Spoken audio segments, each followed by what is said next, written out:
Hey everyone, सभी लोग का स्वागत है एक ब्रांड न्यू एनीमे के अंदर। इस एनीमे का नाम है बर्ज़र्क ऑफ गुलोटनी। एक काफी कमाल की एनीमे है ये। तो अगर पसंद आती है तो जरूर से लाइक करना एंड चैनल को सब्सक्राइब करना। तो बिना टाइम वेस्ट करे चलिए एपिसोड 1 को शुरू करते हैं। एपिसोड 1 की शुरुआत में हम लोग काफी सारे पावरफुल गॉब्लिन्स को देखते हैं जो कि एक बंदे के ऊपर हमला कर देते हैं। लेकिन अब वो बंदा भी काफी ज्यादा पावरफुल होता है। वो एक एक करके सभी गॉब्लिन्स को अपनी तलवार से मार रहा होता है। वो काफी सारे गॉब्लिन्स को मारने के बाद भी कहते हैं मुझे और चाहिए, मेरी भूख अभी तक खत्म नहीं हुई है। और अब अगले सीन में हम लोग को एक घोड़ा गाड़ी चालक दिखाया जाता है जो कि अपनी गाड़ी को लेकर वहां से ले जा रहा होता है। लेकिन तभी अचानक से उसे काफी सारे गॉब्लिन्स देख लेते हैं और उसके ऊपर हमला करने के लिए आ जाते हैं। ये देखकर वो चालक काफी डर जाता है और अब वो मदद के लिए लोगों को बुलाने लगता है। और अब तभी अचानक से वहाँ पर वॉरियर्स आ जाते हैं जो कि उन गॉब्लिन्स के ऊपर हमला करके उस घोड़ा गाड़ी चालक को बचाने लगते हैं। हम लोग देखते हैं कि वहाँ पर वॉरियर्स का पूरा ग्रुप आ जाता है जो कि उन गॉब्लिन्स के ऊपर हमला करने लगता है। और अब इसी के साथ वो सारे गॉब्लिन्स को खत्म कर देते हैं। और अब अगले सीन में हम लोग को टाउन का सीन दिखाया जाता है जहाँ पर हम लोग हमारे मेन कैरेक्टर फेट को देखते हैं जो कि गेट कीपिंग कर रहा होता है। तभी अब वहाँ से वही वॉरियर्स जाने लगते हैं। वो एक दूसरे से बात कर रहे थे कि किस तरीके से उन लोगों ने गॉब्लिन्स को मारा। वहीं उन लोगों की बातें सुनकर फेट सोचने लगता है कि ये तो गॉब्लिन हंटर है, मैं तो उन जैसा कभी नहीं बन पाऊंगा। मैं यूजलेस हूँ क्योंकि मेरा पेट कभी भी नहीं भरता है। मुझे हमेशा भूख लगती रहती है क्योंकि मेरी बेकार की स्किल की वजह से। स्किल का नाम है गिलेटनी। फेट अब कहने लगता है कि मुझे चलो शुक्रगुजार होना चाहिए कि मुझे गेट कीपिंग की जॉब तो मिली। और अब शाम को हम लोग वॉरियर्स को देखते हैं जो कि मार्केट में शॉपिंग कर रहे थे। लेकिन तभी वहां से होली नाइट जा रहे होते हैं। ये देखकर वो वॉरियर्स पीछे छुप जाते हैं और कहते हैं ये तो ब्लैक सिबलिंग्स का ग्रुप है। जिसके साथ हम लोग देखते हैं कि एक दुकानदार का फल नीचे गिर जाता है गलती से और अब वो एक होली नाइट के पैर पर जाकर भिड़ जाता है। इसलिए वो अब दुकानदार घबरा जाता है और वो जल्दी से उस फल को वहां से उठाने लगता है। लेकिन अब वो नाइट उस पर काफी ज्यादा गुस्सा होता है और उसके पेट में काफी जोर से लात मार के उसे पीछे गिरा देता है। वहीं पर वो दुकानदार उनसे कहता है कि मैंने ये गलती से नहीं करा। ये सुनकर वो नाइट गुस्सा होते हैं और कहते हैं कि तुम हमें उल्टा जवाब दे रहे हो। तुम्हें पता तो है ना हमारी इंसल्ट करने से क्या होता है, तुम्हारी गर्दन काट दी जाएगी। ये सुनकर वो शॉप ओनर डर जाता है और कहते हैं मुझे माफ कर दो, मुझसे गलती से हो गया। तभी दूसरा नाइट उन नाइट से कहते हैं हार्ड और मिमिल इतना काफी है, इसे जाने दो। वो शॉप ओनर से कहते हैं कि ऐसी गलती को वापस से मत दोहराना, तुम लकी हो कि तुम बच गए हो। ऐसा बोलने के बाद वो होली नाइट वहां से चले जाते हैं। ये सब देखने के बाद वो वॉरियर्स कहने लगते हैं कि होली नाइट कितने ज्यादा क्रूअल है। अच्छा है कि लेडी रॉक्सी इन लोगों की तरह नहीं है। जिसके बाद हम लोग वापस से फेट को देखते हैं। उसकी शिफ्ट अब ओवर होने ही वाली है। वो अपनी भूख को कंट्रोल कर ही रहा है। तभी वहाँ पर वही होली नाइट्स आ जाते हैं जो कि उसे कहते हैं कि क्या तुमने हमारी जगह इस जॉब को प्रॉपरली पूरा कर दिया है। तो फेट उसे कहता है हाँ रफेल सर, मैंने कर दिया है। ये सुनने के बाद रफेल उसके सामने पैसे फेंक देता है और कहता है इन्हें उठाओ। तो फेट भी उन पैसों को उठाने लगता है। तभी हाड़ो वहाँ पर आता है और उसके हाथ पर पैर रख देता है और उसे कहता है माफ कर दो, तुम इतने गंदे हो कि मैं तुम्हें नोटिस नहीं किया। वो सभी लोग अब फेट की बेइज्जती करने लगते हैं और उसे काफी ज्यादा पीटने लगते हैं। वहीं फेट अब हम लोग को बताने लगता है कि इस दुनिया के अंदर गॉड ने सभी लोग को एक स्पेशल पावर दी है, उसे स्किल कहा जाता है और मुझे काफी बेकार की स्किल मिली है। वो लोग फेट को मार रहे होते हैं। तभी अचानक से वहाँ पर लेडी रॉक्सी आ जाती है जो कि उन होली नाइट से कहती है कि तुम लोग फेट के साथ ऐसा नहीं कर सकते हो, ये बिल्कुल अब्यूज है। गेट को संभालना होली नाइट की होनरेबल ड्यूटी होती है, ये ड्यूटी तुम लोग की रिस्पॉन्सिबिलिटी होनी चाहिए थी। तो रफेल उसे कहते हैं कि हम तो बस फेट की मदद कर रहे थे क्योंकि उसके पास कोई जॉब नहीं थी, इसलिए हमने उसे ये जॉब दे दी। आखिरकार ये भी तो एक होली नाइट की ड्यूटी है। तो अब रॉक्सी उनसे कहती है कि एक बार देखो तुमने फेट की क्या हालत कर दी है, क्या ऐसे तुम उसकी मदद कर रहे हो।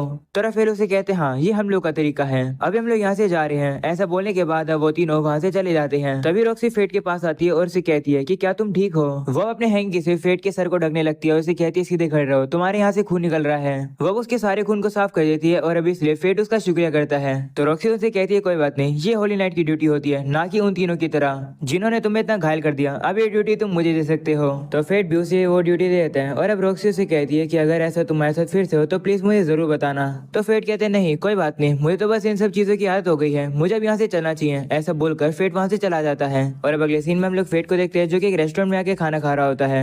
वो याद करता है कि रॉक्सी ने उसे कहा था कि अगर उसके साथ फिर से ऐसा हो तो वो उसे जरूर बताए। लेकिन वो उसे नहीं बता सकता है क्योंकि उसे रफेल का डर लग रहा है। उसे नहीं पता कि अगर वो रॉक्सी को इन्वॉल्व करेगा तो रफेल उसके साथ क्या करेगा, इसलिए वो रॉक्सी को इन्वॉल्व नहीं करना चाहता है। वो अब खाना खा ही रहा होता है। तभी रेस्टोरेंट का ओनर वहाँ पर आता है और उसे कहते हैं तो उन लोगों ने आज फिर से तुम्हें पीटा, अगर ऐसे चलता रहा तो तुम्हारी हालत उस पिछले बंदे जैसी हो जाएगी।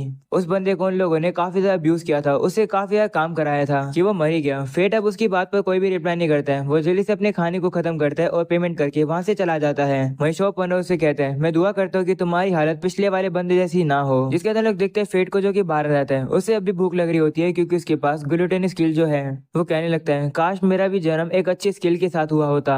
मैं ये नहीं चाहता कि मुझे होली नाइट ही बना दिया जाए। मैं या तो एक वॉरियर बन सकता था या फिर एक मर्चेंट या फिर एक क्राफ्टमैन, लेकिन ये सब सोचने का अब क्या फायदा, चीजें तो अब चेंज हो ही नहीं सकती है, मैं एक लूजर ही रहूंगा। वो आगे चल ही रहा था तभी सामने की तरफ उसे कुछ चोर दिखाई देते हैं ये देखकर वो सोचता है कि इसके बारे में जल्दी से उसे रॉक्सी को बताना होगा। वह भाग के रॉक्सी के पास जाता है और उसे चोरों के बारे में बता देता है। ये सुनने के बाद रॉक्सी उसे कहती है ठीक है, तुम गेट की ड्यूटी को संभालो, मैं जाकर उन चोरों को देखती हूँ।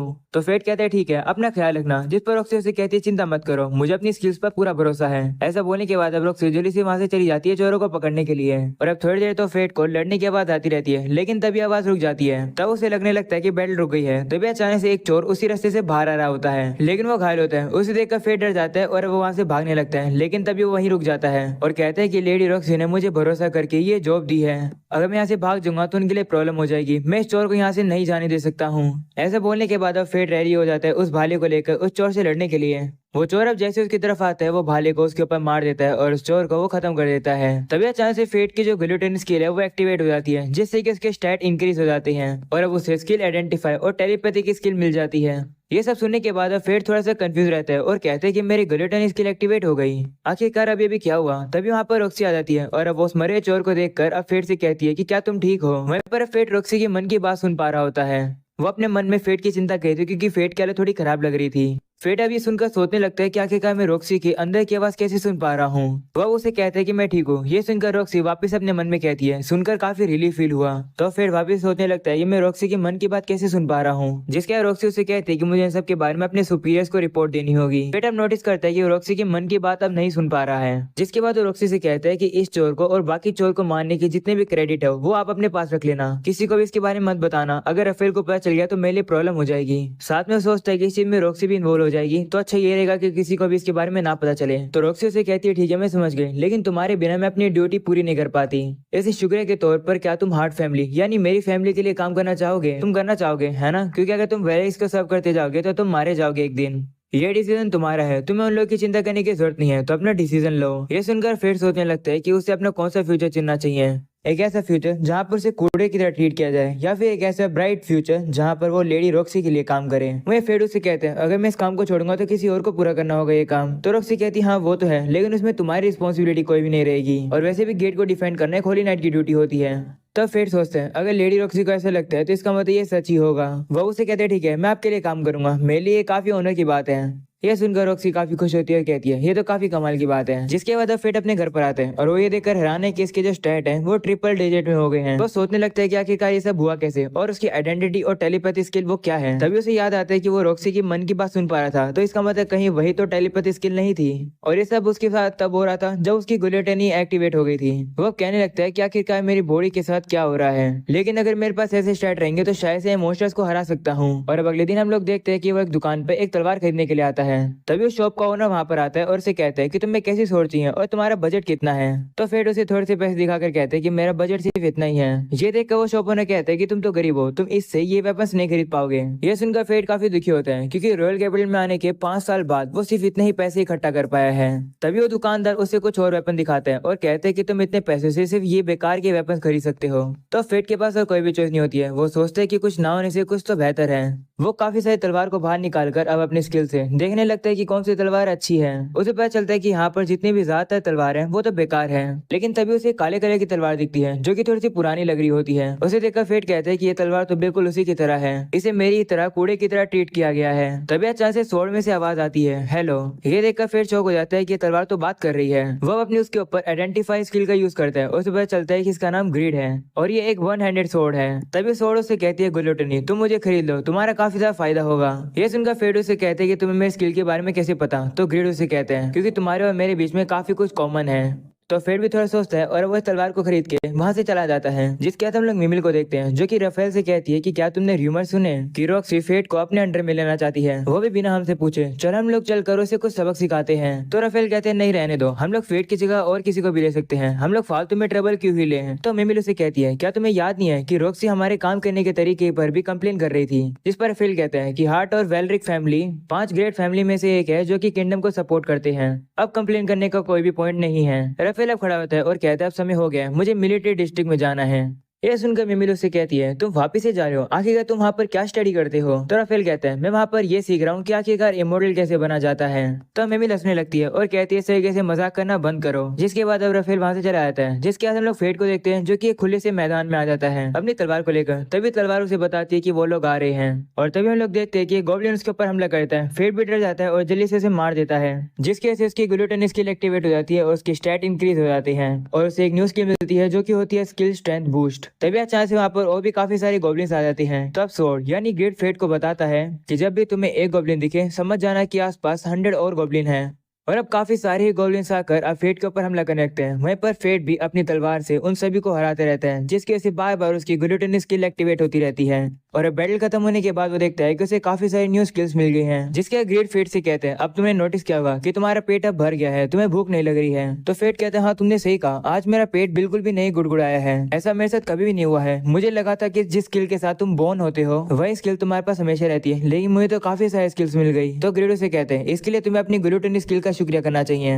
नॉर्मली तुम्हारे स्टैट बैटल करने से इंक्रीज होते हैं और तुम्हारे एक्सपीरियंस के तौर पर तुम्हारा लेवल अप होता है, लेकिन ग्लूटन स्किल स्टैट और स्किल्स को चुराती है और बदले में तुम्हारा एक्सपीरियंस देती है। इसका मतलब तुम हमेशा ही लेवल 1 पे रहोगे।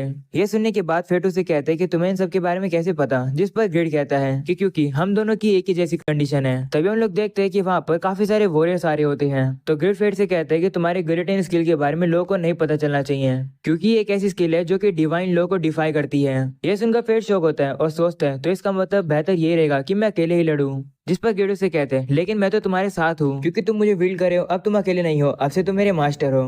तो फेडो से कहते हैं, हाँ तुम सही कह रहे हो, चलो वापिस चलते हैं। तो ग्रेडो से कहते हैं, रुको अभी, सबसे पहले तुम्हें इन गोब्लिन्स के ईयर्स को इकट्ठा कर लेना चाहिए, तुम्हें इनके पैसे मिल सकते हैं। तो फेट देखता है कि वहाँ तो काफी सारे गोब्लिन्स होते हैं, उसे काफी सारा टाइम लग गया गोब्लिन्स के ईयर्स को इकट्ठा करने में। जिसके बाद हम लोग देखते हैं शाम हो जाती है, वो गोब्लिन्स के ईयर्स को बेच आता है। उसने कम से कम 38 गोब्लिन्स के ईयर्स को बेचा है, जिसके बदले में उसे 3 सिल्वर और 8 ब्रॉन्ज कॉइन मिले हैं। फेट अब कहते हैं, इतना काफी है आज के डिनर के लिए। तभी ग्रेडो से कहते हैं, रुको जरा, तुम्हें सबसे पहले मेरी मेंटेनेंस करानी चाहिए, तुम्हें मुझे बिल्कुल अच्छे से ट्रीट करना होगा। तो फेट कहते हैं, ठीक है वही कर लेंगे, लेकिन सबसे पहले मीट खाएंगे, क्योंकि मैंने 5 सालों से मीट नहीं खाया है। वो आगे चल रहा होता है, तभी अचानक से एक बंदे से टकरा जाता है और नीचे गिर जाता है। उस बंदे के साथ एक छोटी बच्ची होती है जो कि फेट को टच कर देती है और वो अपने मन में कह रही होती है, मेरी मदद करो। फेट ने टेलीपैथी के जरिए उस बच्ची की बात सुन ली, लेकिन तभी वो बंदा उस बच्ची को वहां से ले जाता है। जिसके बाद फेट उस बंदे की स्किल को चेक करने की कोशिश करता है, लेकिन वो उसे नहीं देख पाता है। तो ग्रेट फेट को बताता है कि तुम उसकी स्किल्स इसलिए देख पा रही हो क्योंकि उसने कौन सी स्किल का यूज कर रखा है, जिसकी वजह से कोई भी आइडेंटिफाई का यूज करके उसके स्किल्स नहीं देख सकता है। वह फेट कहने लगता है, हो सकता है कि ये उस बच्ची को किडनैप करके ले जा रहा होगा। तो गिड कहते हैं, हाँ ऐसा हो सकता है, तो तुम अब क्या करोगे? जिस पर फेट कहता है कि मैं इस चीज को इग्नोर नहीं कर सकता हूँ। ऐसा बोलने के बाद उस बंदे और उस बच्ची के पीछे चला जाता है और अब अगले सीन में हम लोग को एक अजीब सी जगह दिखाई जाती है, जहाँ पर उस बंदे ने वो छोटी बच्ची को बांध के रखा हुआ है। वो बंदा उस बच्ची से कहता है कि तुम वर्थलेस हो, तुम्हारे लिए ही ऐसी जगह बनाई गई है। वो उसके बाल पकड़कर उससे कहते हैं कि तुम्हारा यूज होली नाइट करेंगे अपने मजे के लिए। तुम समझ रही हो ना, कैसे मजे के लिए? ये सुनकर वो बच्ची डर जाती है और वो रोने लगती है। तभी हम लोग को पता चलता है कि फेट भी वहाँ पर आ जाता है। वो पीछे से छुप कर ये सब चीजों को देख रहा था। वो अब उस बच्ची की मदद करने आ ही रहा होता है, तभी गेडो से रोकता है और कहता है कि क्या तुम श्योर हो? वो बंदा काफी ज्यादा स्ट्रॉन्ग है तुमसे, ये तुम्हारा लास्ट चांस है भागने का। तो फेट कहते हैं, नहीं मैं नहीं भागूंगा, क्योंकि फाइनली मेरे अंदर अब ताकत आ चुकी है। अगर मेरे सामने कोई सफर कर रहा है तो मैं उसकी मदद जरूर करूंगा। और यहीं पर हो जाता है एपिसोड 1 खत्म। एपिसोड 2 काफी जल्द आ जाएगा, तो उसके लिए वेट करना। तो इस वीडियो को लाइक करना, चैनल पर नहीं हो तो सब्सक्राइब कर देना। मिलते हैं अगले एपिसोड में, तब तक के लिए बाय बाय।